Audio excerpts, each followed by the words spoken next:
hapon muli sa lahat ng ating mga kasambahay. Dito tayo sa Serbisyo Publiko and as usual sa ating Tinig ng Marino, isa po yan sa mga segment ng Serbisyo Publiko. Kasama natin ang ating co-host, walang iba kundi si Engineer Nelson Ramirez. Engineer, welcome to the show and good afternoon. Good afternoon, Ann, at good afternoon, Danny, Melvin, and Luther. At magandang hapon naman sa lahat ng ating mga viewers. Okay, maganda yung pag-uusapan natin ngayon, Engineer, ha? Maganda, you will be. Hindi ka makakaiwas sa tanong because ngayon ay ito na yung isa sa mga role na ginagampanan mo. Seafarers engaged in organic farming. Ba, yung mga seaman, na dating mandaragat, Nandun sa dagat. nandun sa dagat, Ngayon, nasa bukid na. nasa bukid na. Ba? Pero isa rin ito sa ating financial literacy program, no? Na dapat may fallback ka after you retire from your profession as a seaman. Oo, pero alam mo, they're very young. Ang mga panauhin natin, let's start now, napabatiin ang ating mga panauhin. Umpisahan natin doon sa, pinaka-senior. Let's start from, pinaka-senior. I'm sorry, Captain Danny Reco Hermoso. Ito po ay PMMA, Batch 1978. 78. Okay, Captain Danny, good afternoon. Magandang hapon po sa lahat ng nanonood at napakalaking bagay at pagkakataon na binigay niyo sa akin. Salamat po. Magandang hapon po sa inyong lahat. Okay, we have also Mr. Martin Luther Nunez, batch 2001, second officer ito sa barko, earning $4,000 before. Pero talaga naman, give up niya yung pagiging ano. And ano kaya yung ginto na nakita niya dito sa farming? Good afternoon, Mr. Martin. How are you? Magandang hapon po sa lahat ng ating mga tagapanood.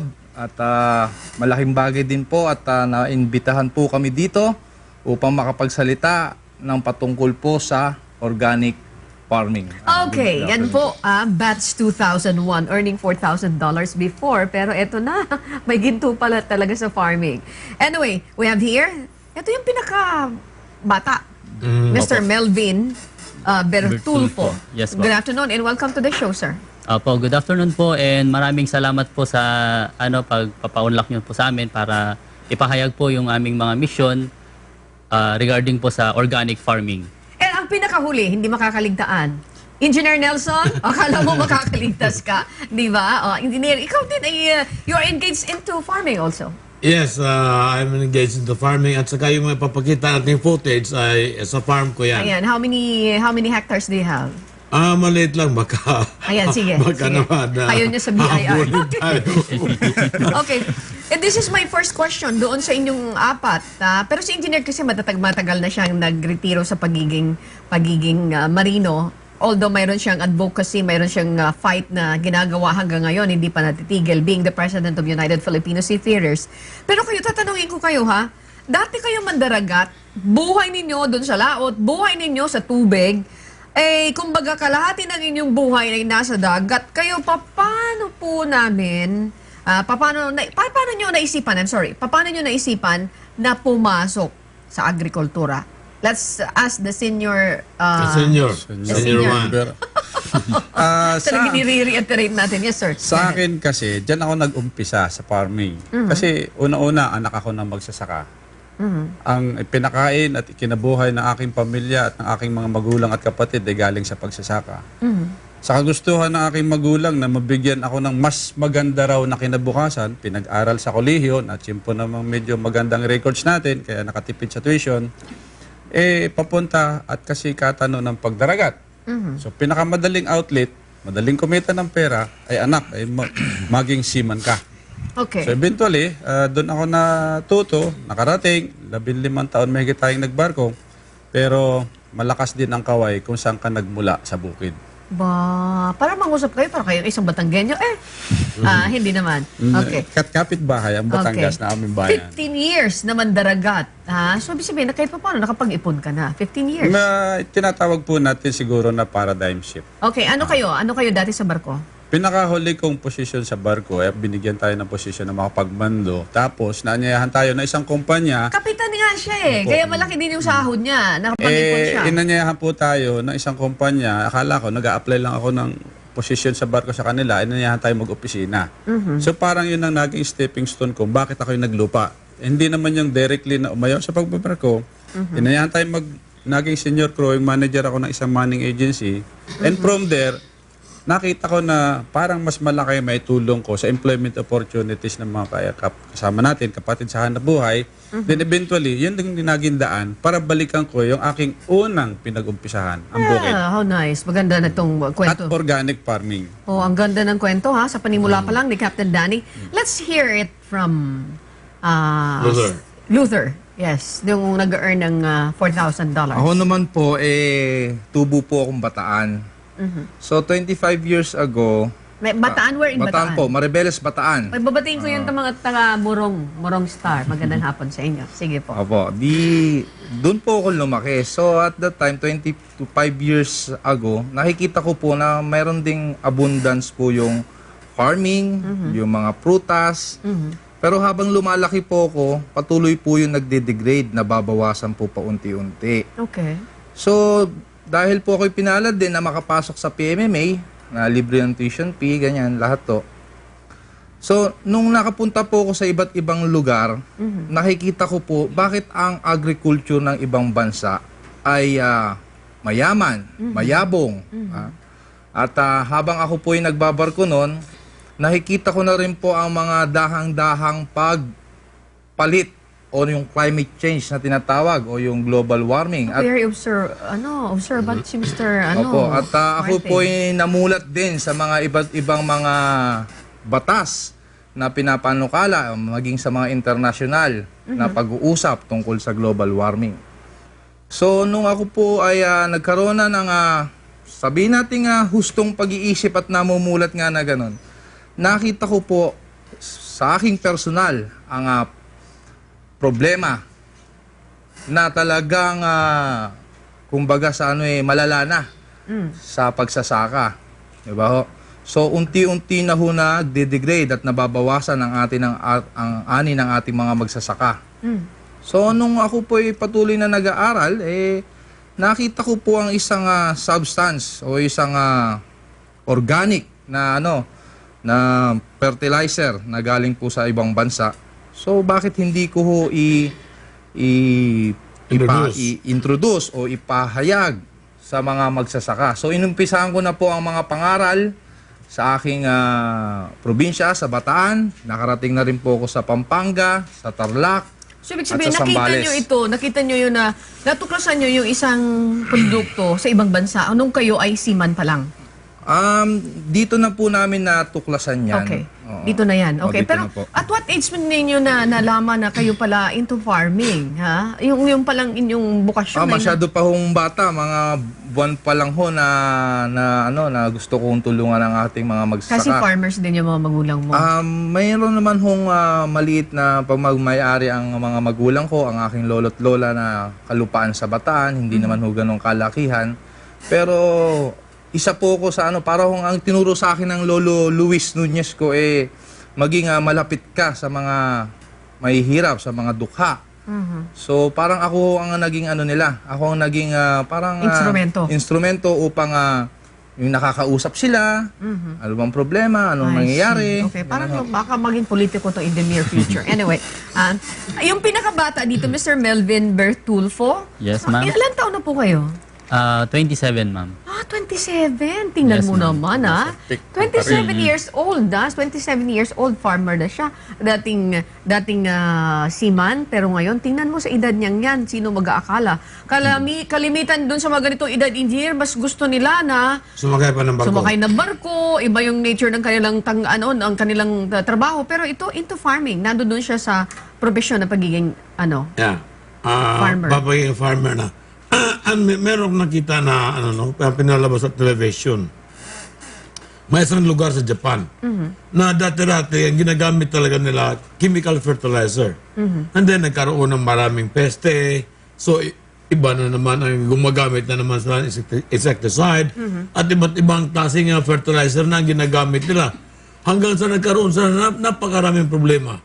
So ginawa nila, hininto muna, and then after that, they went back to organic farming. Okay, mga kasambahay, speaking of the organic farming, this is my hanging question. Kasi, yun na nga, nasagot niya yung tanong na bakit, paano napunta kayo dito sa ganitong profesyon? Okay, dito na tayo. Kailan ninyo inumpisahan itong organic farming at asa na kayo ngayon? When we come back, pag-uusapan po natin yan sa pagbabalik pa rin ng serbisyo publiko dito sa Tinig ng...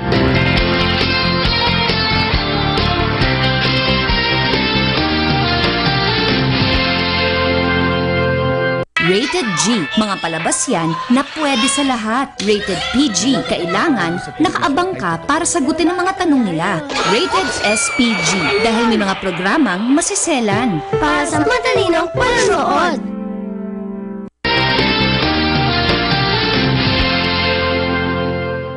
Muli tayo nagbabalik sa ating programang serbisyo publiko, Tinig ng Marino. Okay. Kanina si Mr. Melvin, sinasabi ko, bakit siya, ang bata mo, you're engaged na in farming. Why? Sige. Pangarap ko na po siya. Aha. Simula pa lang po nung bata ako, gusto kong maging seaman, makasakay ng barko, makasakay ng eroplano. And then ngayon po, halos nagawa ko na po lahat yun. Nabigyan po ako ng pagkakataon ngayon na I will engage sa organic farming. Okay, So, sa barko, ano kayo? Ano kayo? Engineer? Deck officer. Deck officer. Oh, officer din siya, engineer, ah.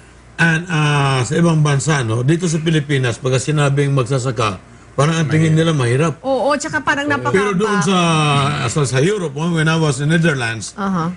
he's very rich. Why? Wait, teka muna, Netherlands, nabanggit mo yung Netherlands na nakakapakinig sila sa Radyo La Verdad 1350. Binabati natin ang mga taga-Netherlands. So, sige, engineer. Yeah, pagka he is very rich. Tinatanong ko, why? He's a farmer. Kaya pag farmer, mayaman, respetado. So, sabihin, sa ibang bansa, sa ibang bansa, Mr. Melvin and Captain Danny, well-respected yung mga farmers. Totoo po yun. Meron po silang magandang profesyon, ika nga. Pag-farmer. Pagpa-farmer. Meron po silang magandang kagamitan. Meron po silang mga magagandang sasakyan. Yung mga gamit po na ginagamit nila sa pagsasaka, talagang modern o sophisticated. Yung teknolohiya na makabago. Opo. Ayan, okay. So, well-respected ang farmers sa ibang bansa. Pero sa Pilipinas, para ang tingin, dahil minsan putikan yung mga parang hindi maganda yung yung nagiging tingin sa kanila. Pero kung makikita nila dyan sa footages ng aking farm, no, sa ating insertion dito, siguro baga may ganyo na rin sila. Na mag-farming. Na mag-farming. Okay. Ma'am, ang farming ay noble profession yan. Oh, Dapat exactly. ilagay natin, angat natin yung antas ng farming. Para po sa lahat yan Para sa kalahatan. Ang sinasabi kasi dito, after retirement mo sa trabaho, kalimitan naririnig ko yan. After retirement ko sa trabaho, doon ako pupunta, bibili ako ng lupa somewhere in Batangas, uuwi ako ng probinsya para ako. Doon lang siya na nakakaisip to go back into farming na dati nilang, majority of them, yun doon nang galing. Pero doon sa mga age ninyo, except for Captain Danny, dahil... Teka naman. Okay. Pero talagang nakakabangha. Okay, balikan natin. My question is, kailan nyo inumpisahan ang organic farming? Captain Danny, please. Yung sa amin, mabalikan ko matagal na talaga. 1971, after martial law, yung kuya ko nag-umpisa kasi ng farming na yan, na seaweed farming. Na-employ siya ng isang Canadian firm, kasi accountant siya. Ngayon, siya ang nagpatuloy nung iniwan niyang proyekto sa Pilipinas, seaweed farm. Ngayon naman, palibasa nga ako yung anak bukid, nahihirapan ako dahil ang tawag pa rin sa aking sarili, farmer. Natutuwa ako dahil naglalangoy ako sa tubig habang nagtatanim ng seaweeds. Pero parang iba yung inclination ko at the time. So, bumalik ako ng school, nag-aral, madali lang naman mag-aral ng panahon na yon dahil... May crash course ba dito sa UP? Meron, UP. Crash Septec course? meron din. Crash course? Ayan. Pwedeng matuto sa mga maikling bagay. Pero kami mamani, nagtuturo kami niyan. Kumbaga, ganun ba yun? meron tayong, at mabanggit ko na rin na we are the only company in the Philippines, seaweed company, na may sariling research facility. Ayan mo, is that the name of your company? Yes, ma'am. Binanggit mo, kaya alam mo, sure na ito na magiging commercial natin, engineer, sa susunod. I'll tell you. Ayan, sige. Malaki yan at libre ang pagpunta doon, ang pag-stay. Yung papunta sa aeroplano, siyempre medyo additional cost yun. Ganun. Can you invite us there? Yes, ma'am. Will do. At yun nga sinabi sa akin ni boss, ni Kuya, na anyone who is interested, lalo kayo Yung kuya dalawa, mo, nandiyan. you're referring to your kuya. Opo, siya ang senior siya ang nagsabi kaagad in advance na pwede kayo imbitahan doon, pwede tayo mag-stay overnight doon, libre yun. Okay, yung Pwede pala may sponsor doon, sir. okay, yung ating EP si Ma'am She, yung associate producer, ilang ticket kaya papunta nun. Anyway, sige po, ha. Now, si Sir naman, paano nyo, kailan kayo nag-umpisa ng organic farming? Ang starting ko po niyan is last May 2012. Ano naman tinatanim nyo? Mais, yellow corn, Ba, Japanese, talaga. tapos ampalaya. Uy, Japanese, di ba? Magugulat ka yung isang hectare, ilang pinoproduce mo sa mais? Kayang-kaya po natin kung sa crack corn po, aabutin kami ng an average of 7 tons. Can you invite us there? Beruin mo Yes 7 po. tons in 1 hectare. Ano yung 7 tons in 1 hectare? Using this fertilizer. Ayan, naku, Pitong tonelada, napaka... 7,000 kilo. Oh, 7,000 kilo. The staff of Servicio Publico will invade your Mais, yes po. maisan and your yung taniman kung ano Seaweed man yan. farms. O sige. How about you, Mr. Nunez? Ako naman po, nakaumpisa ko lang po nung, ito bago po magtapos ang taon ng 2013. So, dahil gusto ko rin po makatulong sa mga magsasaka po dun sa atin, dito po sa atin, inumpisahan ko po ang pangaral, nagbabayan-bayan ako, Talaga? ang mga Ganun ka? munisipal. Teka muna, kung ikaw ay nagbabayan-bayan, yung bayan na yun, hindi ka binabayaran, you're doing it for free? Ginagawa ko po lahat yung libre at may sarili din po akong pondo para doon na nagagaling po sa aking sariling bulsa. Ibig sabihin talaga, nandoon yung dedication mo talaga. Advocacy na rin. Advocacy mo ito? Hindi nagagalit Opo, yung... advocacy ko po to at dahil po ako'y nangangarap na Someday. darating ang panahon na ang bansang Pilipinas ay magiging organic farming na. Alam mo, mabuti na binibigyan nyo ng pagkakataon. Like for example, ako din parang lahat kami magkakapatid, wala kaming time, walang oras na arugain yung iniwanan din ng aking ama. Wala talaga. As in, wala. Ipinaubayan namin doon sa... Ibang tao. Sa ibang tao. We don't care kung maibigay nyo yung produkto. Basta, doon lang. Alagaan lang Walang lupa. time, Hindi nakafocus doon. Iba yung focus. And then, eto ngayon, sinasabi ninyo na dito, ang ganda ng pagkakataon. Babalikan ko mamaya yung tonito nila ng pinuprodukto Yes, nyo. ma'am. How about you, engineer? In your farm, ano naman? Kailan kayo nag-umpisa ng organic farming? About 12 years ago, no? Pero bata pa naman 19 kayo. to- Let's clarify that. Sige. Yeah, mga 12 years ago, nung namatay ang aking papa at ang dalawa kong kapatid, ang isa na sa Netherlands, ang isa na sa New Jersey. So, wala silang panahon para pagbigyan ng Atensyon, ng panahon. atensyon yung lugar na yan. So, nag-wave sila ng kanilang right at binigay sa akin dahil ako naman At ikaw pala tagamana ng ibinigay sa akin dahil ako pinakamahirap sa aming magkakapatid. No. Mahirap pa yun. Ang pinakamahirap. Kaya naumpisahan ko yung farming na yun. Doon ko na mamaya i-explain nilang isa-isa ang kanilang method. Organic farming. Okay. Dahil iba't iba ang aming Proseso. approach dyan. Okay. No? Siya, ang ginagamit niya, seaweeds. Ito naman ang isa ay a byproduct of carbon, something like that. Okay, maybe we Ang can sa start akin, now. iba rin. Sige. Umpisahan na natin, engineer. Huwag na natin ipatagalin ito. Captain Danny, ano yung produkto mo dito? Without mentioning the product product, kasi nanonood The sa trademark, ating yung you mean. sales and marketing. Maliban kung pakikuha nga, mayroon naman ako dyan empty yung empty contract natin dyan. Sige, what is this? Yan, madam, yung ating seaweed. Dalawang uri yan ng seaweed. Yung tinatawag natin common name, yung cotonai. Ano po ito? Ito yung cotonai. And then what is this? Parehas sila, kaya lang Okay. magkaiba ng kulay.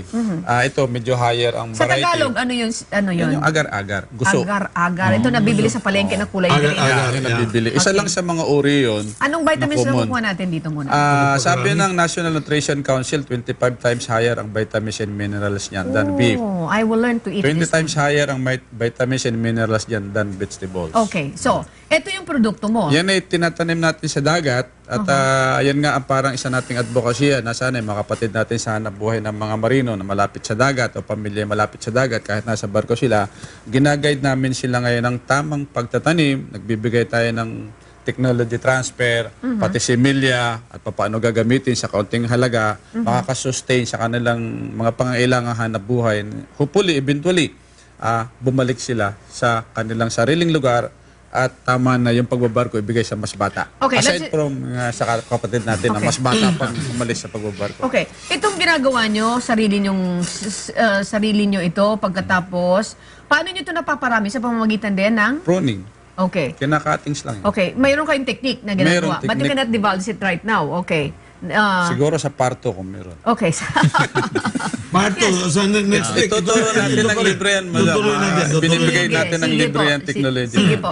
So ito, ginagawa mo ito. Gaano kalawak ang ang taniman mo Yung ito? nasa buhol namin, malapit sa Danahon Reef, 18,000 hectares yun. Okay, 10,000 hectares? 10,000 hectares. So you are rich. Because sa of apelyido seaweeds lang po, na. sa apelyido Okay. lang. Now, ilang tonelada ang napoproduce mo nito? Ang kinakailangan nating ma-produce at least minimum of 20,000 tons a month. Okay, where do you supply this? What is your market? Ang seaweed natin ay second sa tuna when it comes to export. So ikaw ang may export ka nito? Nag-export tayo dyan. Mas Okay. malaki ang export natin niya kaysa sa local consumption. Very good. Ayan. At kinukapos tayo ng 30,000 tons, metric tons monthly sa local consumption. Okay, kinakapos ng Ng supply. supply, ilang tonelada? 30,000 Oh, metric malaki. tons monthly. So we don't have enough So, supply. kailangan Kailangan pa magtanim mag-produce. ng seaweed. So, meaning at to yun say, ang ini-encourage May natin. scarcity pa tayo sa supply Meron, nito. meron. Okay. And we have more than 250,000 hectares na farmable, pwedeng tamnan sa dagat. Okay. Let's Yeah. ask. Ganito, ang dami sa ating mga fishermen na gumagamit ng dinamita, yung illegal fishing. Bakit hindi nila ito gagamitin in order to have an extra income? Yes. Pwede ho ba yan kahit na walang dagat? O kailangan may dagat to? Kailangan may dagat kasi may alat na kailangan. Isa yun sa dapat masustain yung dagat. Tapos mga magkano ho ang niyan per metric tons pagka Ayan, nag-produce na? Malaki ang pagkakakitaan. Kasi sabihin natin, bigyan kayo ng overview. Yung 50 mil pesos mo ngayon, 100,000 na yan after 3 months. Okay, let's say for example, pero- I have 50,000. Sabihin ko sa'yo, Captain Danny, I have 50,000 there. Gusto kong mamuhunan. After how many months, magkano bibigay mo sa akin ito? Madam, hindi ko pwedeng sabing ibibigay ko sa'yo. Tatanggapin mo dahil ikaw ang gagawa nun, ikaw magmamonitor, ikaw mag-harvest. Ibibigay ko lahat ang guide sa'yo paano gagawin kasi kailangan natin to hands-on. I Tapos ang market ho, mapupunta din Ang ho sa market, inyo. bibilhin namin yung produkto sa tamang presyo, sa tamang halaga market price. So, ibig sabihin, may market ka talaga. May Ayun, market tayo. Okay. Kaya yan ang ginagawa Is natin. this the sa only ngayon. product you have? Marami yan, madam. Dahil kung titingnan natin, yan ay pagkatapos nating itanim, pagkatapos anihin, pinatuyo natin, giniling natin ito, yung giniling natin yan ay maraming gamit ang Pilipino o ang tao. 80% ng ginagamit ng tao ay may seaweed. Okay. Toothpaste, damit, papel, ice cream, kung ano mga produkto na yan, pharmaceutical, facial, mga ginagamit ng kababayan, Okay. merong seaweed. Okay. Sandali lamang po. When we come back, ang batang-batang si Mr. Melving ang kakausapin natin mamaya. And then, of course, nakakakita kayo ng kulay black dito. Ano ba itong black na ito dito mga kasambahay? Ito naman ang tuklas. Ito naman natuklasan ni Mr. Martin Luther Nunez na isa rin pong seaman. Sandali lamang po.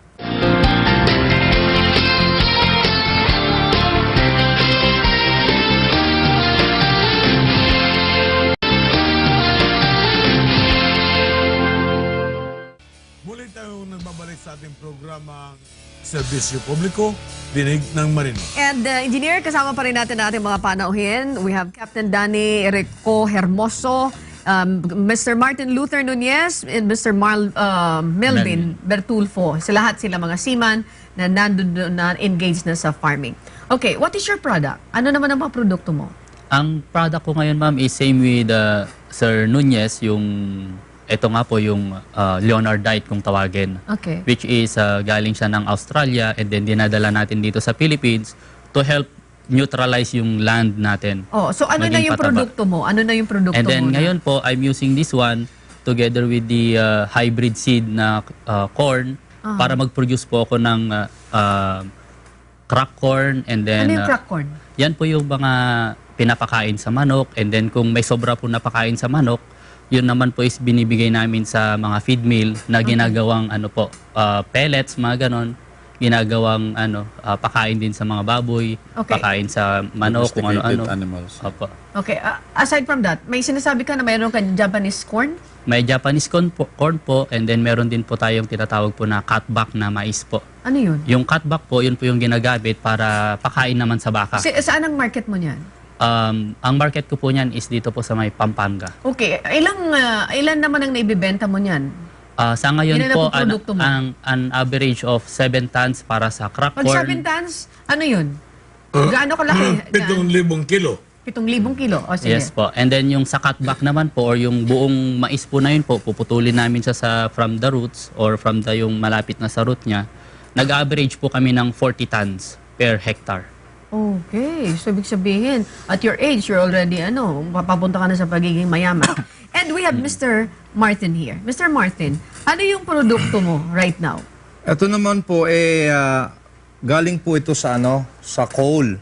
Pag sinabi sa Tagalog ay... Yung sa uling po, na uling. namimina sa ilalim ng lupa. Okay. So ito po ang tinatawag Mayroon tayo na... nito, di ba, sa Simirara? Meron. Mayroon, di ba, po. Lahat Captain? po ng bansa na merong coal mining ay meron pong ganito. Because ito po ay nakuha dun sa oxidation ng brown coal. Yun po ang tinatawag na leonardite substance, which ito po ay mayaman sa humic acid. Ano? And humic acid is good. Saan ito ginagamit? Ang humic acid naman ho kasi, yan po yung nag-hold ng mga nutrients dun po sa lupa. Para pag kailangan na ng plants, ang mga halaman natin, immediate availability nandyan po sa roots. Tapos, ang nagagawa din po nito is also have a rich in NPK. What is yung that? nitrogen, phosphorus, and potassium. At ito po, sa aking pong pag-aaral, ito po, produkto po ito ng ibang bansa, pero ito po ay certified po ito ng Bureau of Agriculture, Fisheries, and Product Standard. So ito po, yung BAF-PS na po yun, nasa sa batas po yun, ang Republic Act 100681. Tapos certified din po siya ng Organic Certification Center of the Philippines, analyzed din po siya ng PhilCOA. So they are consistently na nag-issue ng certification na accredited na this is humus in organic matter na malaking maitutulong nito for sa ating soil conditioner, bilang soil conditioner ho, bilang sa basal o yung pagdilig application, at sa foliar o yung spray application para yung sa mga halaman natin. Ngayon po, pag ito po ang ginamit nila, ay yung 100 grams po nito ay tinutunaw lang ho sa tubig na 100 liters. At yun po ang pinandidilig at yun din po ang pinang-i-spray. Wala itong epekto sa Wala ating po dahil ito kalusugan? po ay purely organic. Galing po ito sa coal, sa ilalim ng lupa. Okay, Sa why export? We have that in the Philippines, in Simirara, na hindi enough ang supply. No, ang technology po ng ibang bansa, yan po, they found out na nakita po nila yung leonardite substance. At nung nadala na ho dito sa Pilipinas, ay sinertified naman po ng BAF-PS, ng OCCP. Yung po yung BAF-PS, yung certifying body mandated ng ating law Okay. na pwede siya mag-certify. So, Ang ibig sabihin niya, hindi pa natin na-develop yan. yung dito sa Pilipinas. Yes, Now, hindi pa Meron natin. po We tayo. could have developed. We have the in the future. possibility to develop it in the Okay. future. Meron po tayong meron po rin tayong ganyan, pero yung content niya po is Hindi katulad nila. hindi po ganyan pong kataas po. Okay. So may sample kayo na yung, let's say for example, mayroon akong garden na ang tanim ko ay mga pechay. Pag nilagyan ko ng ganyan, what will happen? Nag-umpisa na po kami ng demo farming sa Pilar Bataan, sa Pampanga, sa Maribeles, Bataan. Yun.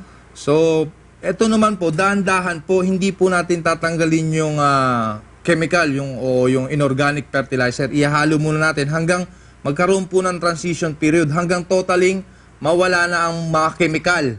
At saka natin papasukan ng mga organic produce. Para po talaga ang lupa, ito po makakatulong po sa pagpepertil o yung pag-rehabilitate, yayaman ho, pagtataba ng lupa. Okay. Let me ask you, Mr. Martin, mayroon kayong ganitong klaseng, you are the dealer of this Yes. in the Philippines. Opo, ma'am. Okay. Ano yung sample nyo na pwedeng maipakita na, okay, ako nagtanim ako ng ganitong, let's say for example, hektarya o Opo. kalahating hektarya na Opo. lamang ng gulay, and then nag-utilize ako nito at ito yung naging epekto. Mayroon kayong Meron po na, Cite meron an na po kami example. sa Anong first klaseng- cropping sa Pilar, Bataan, 1 hectare rice field. I see. So, dahil po ako po ay pumupunta ho sa municipal, nagpapa-schedule po ako ng seminar para sa ating mga magsasaka. Tinuturuan So, ko ibig po sabihin, sila. mayroon ka ng ehemplo. Bago Meron na po. ka, tirinay mo muna to sa sarili mo. Meron na mayroon po kang akong try, mga opo. taniman Opo. na ginamit mo ito. Sa backyard farm lang po na tinry ko to at matataba naman po ang halaman. Okay. Engineer, kayo po. Yeah, ang akin naman ganito. Meron akong ginagamit para sa spray, but then meron din akong ginagamit sa lupa. So, sinasabi nila, ay, ang taba ng lupa doon sa sa farm mo. Hindi nila alam na hindi ko kailangan yung lupa na yun. Yung lupa na ginagamit ko ay ginawa ko na lupa. Say for example, ganito ang gumagamit ako ng carbonized rice hull. Okay. Ano po yung ginagawa mo carbonized? yung ipa. Ipa na sila. yung Ipa ipa. ng palay. Ipa ng palay, ginagawa kong uling. Okay. O, ginagawa kong uling. Okay. And then, bumili ako dito sa Bureau of Soil, no? Ng African crawlers. Okay. Why Africa? Parang bulate yan. Iba kasi yung, kasi pagka kinain niya yung mga halaman Waste. waste na, or Carabao manure, no? So something, cow manure. At saka yung, mas maganda yung talaga, Mga yung tera-terang gulay. yung sa saging, Katawan ng yung katawan ng saging, yun. Dahon ng Ko yun, halaman. no? Napatuyo. Decompose ko yun, tapos Kakainin yun nila pinapakain. Ang labas dyan ay lupa na. Pero tuyo. So, ibig sabihin- Kinukuha ko yung ibabaw niyan. And then, itong ginagamit mo, fertilizer. Fertilizer. Hinahalo ko yan with the carbonized rice hull at saka yung vermicompost. Okay. So 50-50, biruin mo first class ang lupa ko. Wala talaga mananalo sa lupa ko. And then, yun din ang sinasabi nila, nag-invento din ako ng sarili ko. Kasi ganito, for fast growing, yung talbos ng kamote, and then yung kangkong, kasi fast growing plants, no? I mix it with molasses, Okay. ferment it for 21 days. Yun ang ginagamit ko pang spray para sa fast. Mabilis sila Growing. tumubo. Of your... Mabilis sila tumubo. And then for foliar, ang ginagamit ko naman ay yung mangga, yung mangga mismo, no? At saka yung papaya, sinachop ko yun. Then ferment it with molasses, and for 21 days, Meron tapos, salain ko. Yun yung ginagamit ko FJ pang kung spray tawagin, no? para naman sa foliar. Now, sa akin naman insecticide. Yung iba, gumagamit talaga sila ng commercial insecticide. Sa akin, neem tree, tanglad, sili, So, there at saka bawang. lahat ay organic. I ferment it with unadulterated coconut wine, no? Okay. Yung tuba, Okay, okay. unadulterated. I-ferment ko yan 21 days. Yun ang ginagamit ko. Oh, that's a new technique from Engineer Nelson. Dito, Different ideas, different formula. Pero pagka pinagsama-sama naman po namin ang ideya namin, malaki din pong tulong ito para sa bansa natin. Okay, exactly. Doon tayo patutungo doon. Opo. Sandali lamang po, magbabalik pa rin ang ating talakayan dito sa Serbisyo Publiko Tinig ng Marino. We will give way muna po para sa ating mga reminder.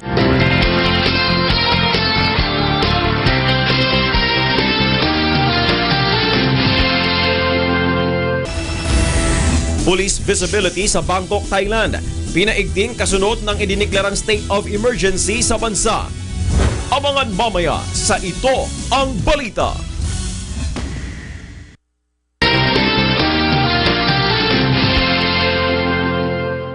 Okay.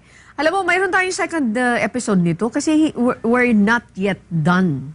Hindi pa natin tapos na talakayin. I will be asking where is the location of your farm, where is the location of your farm, Mr. Martin, and also Mr. Melvin, and kay Captain Danny na nag-i-invite sa atin to fly in Bohol.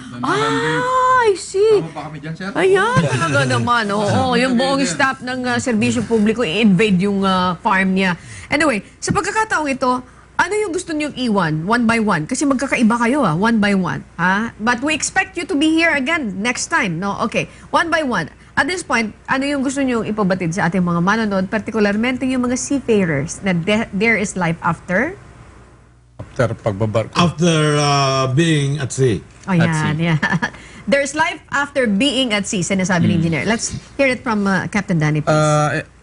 Pinakamagandang pagkakataon na ngayon, magbago ng pananaw yung mga kapatid natin sa hanap buhay, mga marino, na tumingin na, pabalik ng bukid, pabalik ng tabing dagat, may kinabukasang naghihintay para sa kanila. Nandito po ang inyong lingkod para tumulong. Dahil ang isa sa advokasya ng aming kumpanya ay yung natural ingredients ang gamitin natin. Yung lokal at nandito lahat kailangan natin, parang sinasabi nga ni Engineer Nelson, na mayroon tayong mga kailangan, organiko, gamit, gulay, halaman na nandito na magagamit natin na magiging organiko at lahat po yan ay tinuturo ko na simula na ako'y tumigil magbarko. Okay, thank you so much, Captain. Mayroon pa? Sige pa. Meron tayong sariling research facility na pwede natin gawin yung sinasabi ni Engineer Nelson na yung FFJ na yan, FPJ, FAA, Fish Amino Acid, sa fruit fermentation, expect na yan.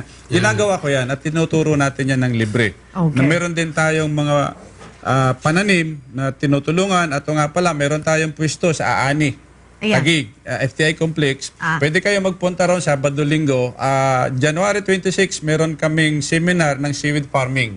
So inanyahan ko yung mga bakanting kapatid natin sa Hanabuhay, ibang nanonood, na umatin sila doon. Libre ito at lahat po ng aming seminar ay libre. Okay. Binibigay ko to pro bono. Okay, thank you very much, Captain Danny. And we have Sir Martin.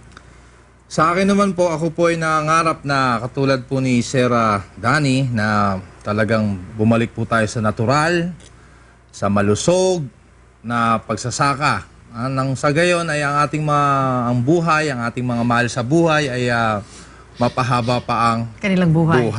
Ganding kaya ho ako, eto ho, may programa po ako na talagang ako ho mismo na pumupunta sa bayan-bayan. And you're doing it Ako for free. po ang nangangaral sa ating mga magsasaka na ito pong produkto na to na inaangkat natin ay talagang makakatulong po sa atin para makabalik dahan-dahan. Kung hindi man ho ngayon tayo makakabalik sa organikong pamamaraan ng pagsasaka, ang panahon po, basta lumakad lang tayo dahan-dahan, mararating po natin yun. Thank you so much. Maraming salamat, Mr. Martin. And we have Mr. Melvin here.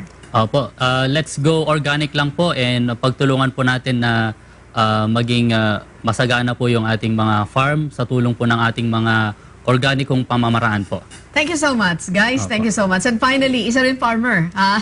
Okay, Engineer Nelson, please. Yan ang hindi mo alam na I am also engaged in the farming. Yes, opo. Pero makita na nila sa insertions natin kung anong itsura ng aking farm. But who knows, ha?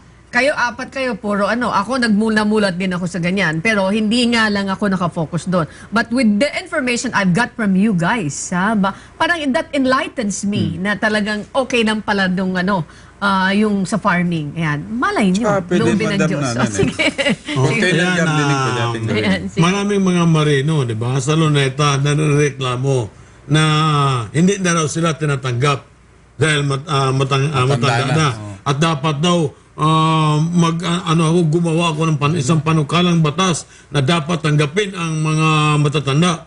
Hindi naman tayo magagawa hindi naman natin pwedeng gawin kasi hindi naman natin ma-demand sa ship owner na tanggapin mo ako. There is no applicants that can demand Ituro na lang natin yung livelihood project.